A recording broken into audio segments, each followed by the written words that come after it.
with our motto, let learning be a joy and teaching a pleasure. Here we are with a remote teaching and learning process to bridge the gap. Happy learning, students. A warm welcome to the students of Thakur Vidya Mandir High School and Junior College. Standard 5, subject English Prose, topic Rangoli. Students, have you ever drawn Rangoli in front of your houses? Some of you must have participated in Rangoli competitions also. Come, let's know some more facts about Rangoli in this lesson. Let us read and understand what is there in store for us. Rangoli is one of the most beautiful and most pleasing art forms of India. The word Rangoli or Rangavali consists of two words, Rang meaning color and Avali meaning a row or Y.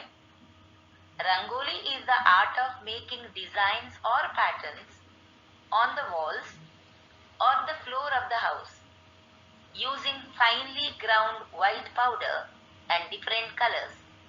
In many households, Rangoli designs are drawn in the courtyard or in front of the doorstep every day. The most interesting feature of Rangoli is that it is drawn afresh every day. Just as you cleanse and adorn yourself every day, you clean your house and decorate it with a Rangoli every day. On special occasions, you wear special clothes and ornaments. In the same way, special magnificent designs are made on the occasion of feasts and festivals.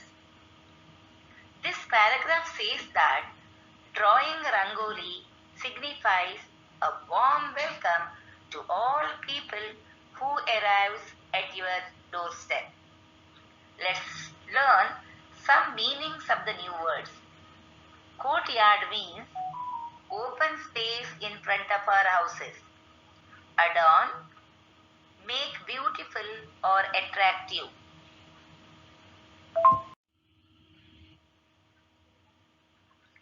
Let us move on to the second paragraph. Design and patterns. The traditional form of Rangoli makes use of designs and motifs based on nature, such as mango, creepers, lotus and other flowers, swans, peacocks, fish and other animals, and so on. Rangoli designs also include geometrical patterns and shapes. Nowadays, other fancy designs and freehand drawings are also used to make beautiful rangolis. This paragraph describes the designs of rangoli generally based on the objects of the nature. Let us learn some meanings. Motifs, a decorative design, especially a repeated one, making a pattern. Decorate, beautify.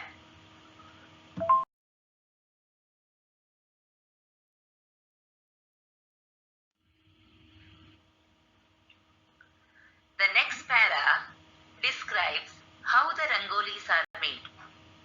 Usually, rangoli lines are made using coarse grained powders such as sand, marble dust, sawdust or rice grain powder, as it provides a good grip while making the straight or curving lines. It is important to draw unbroken lines of even thickness to maintain the beauty of the design. The skill to do so comes with a lot of practice. The rangoli can then be left as a beautiful drawing or you can fill it with bright colored powders. It is customary to prepare a special background for rangoli with geru or wet red ochre so that the white design stands out very well. Also, usually a grid of rows or columns of dots is used to give a proper frame and shape to the design. This paragraph says that We use coarse grained powder to draw rangolis as it provides grip while making rangolis. The difficult words from this paragraph are magnificent, extremely attractive and impressive. The second word, coarse grained, rough in texture, customary, according to the custom.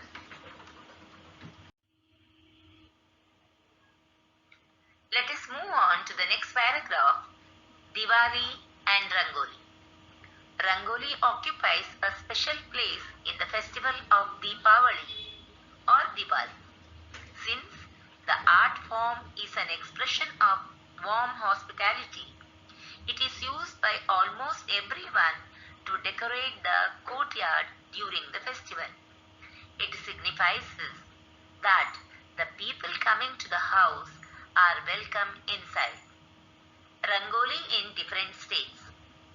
Rangoli art is known by different names in different parts of the country.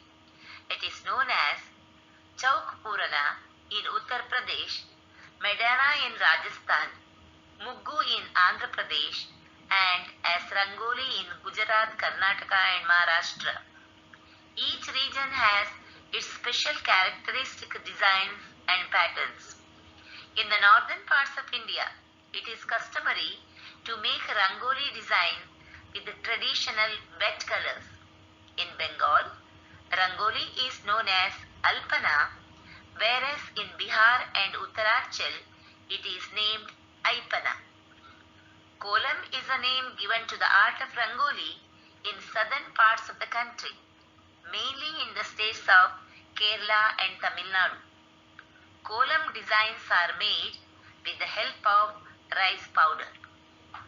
This paragraph describes the different names of Rangoli in different states. In Gujarat, Karnataka and Maharashtra, we call it Rangoli. In other states, it has different names. This design signifies that the people coming to the house are welcome inside. Let us learn the meanings. Hospitality, friendly and generous behavior towards guests. Pleasing, something that gives pleasure.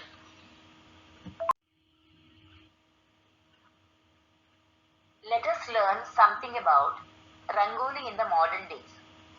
Rangoli art has been used for centuries to beautify many Indian households. Previously, it was used mainly by women.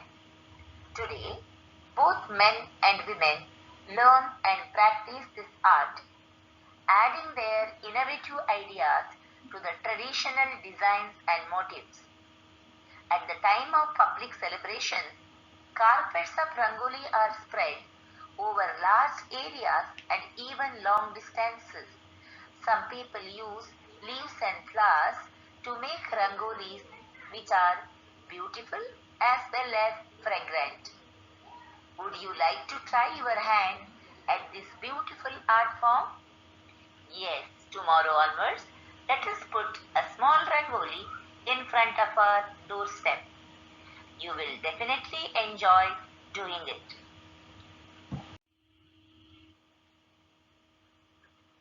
Students, it is the time for language practice. Let us use the words correctly which we have learnt in this lesson. We have come across some simple words in this lesson. At times we use them incorrectly. Let us correct ourselves. Look at these examples. The first word woman, the second one the plural form women. How many of us are reading this as women? Most of us are reading this as women. It is not women, but it is women. The singular form is woman and the plural form is women. One is a woman, many are women. The second word, practice. There are two words practice, one with CE used as noun and the other ends with the letters SC used as verb. We pronounce both the words as practice. But do you know the difference between the two? The word practice, which ends with CE, is a noun, but the word ends with SE is a verb. So their usage is also not same. Let us use them correctly. Let us take a line or a sentence from our textbook itself. The skill of drawing Rangoli comes with a lot of practice. Here, the word practice ends with the letter CE. It's a noun. It is CE because practice is used here as a noun. One more sentence. Practice makes man perfect. Here also, practice is a name given to a particular action. So, it is used as a noun, ends with the letters CE. When will we use practice as the verb? Ending with the letter SE. Look at the sentence. Do you want to participate in the Rangoli competition? Then practice it daily. Here the word practice is ending with the letter SE. It shows some action, so it is a verb. The second sentence, my maths teacher advised me to practice the sums daily. Here the word practice is ending with the letters SE. Here again it is used as verb. Did you understand the difference between the two children? One is a noun, the name given to the action which ends with the CE. The other one is the action itself, ends with SE. So, practice is used as noun and verb both. Let's use both the words together in a sentence.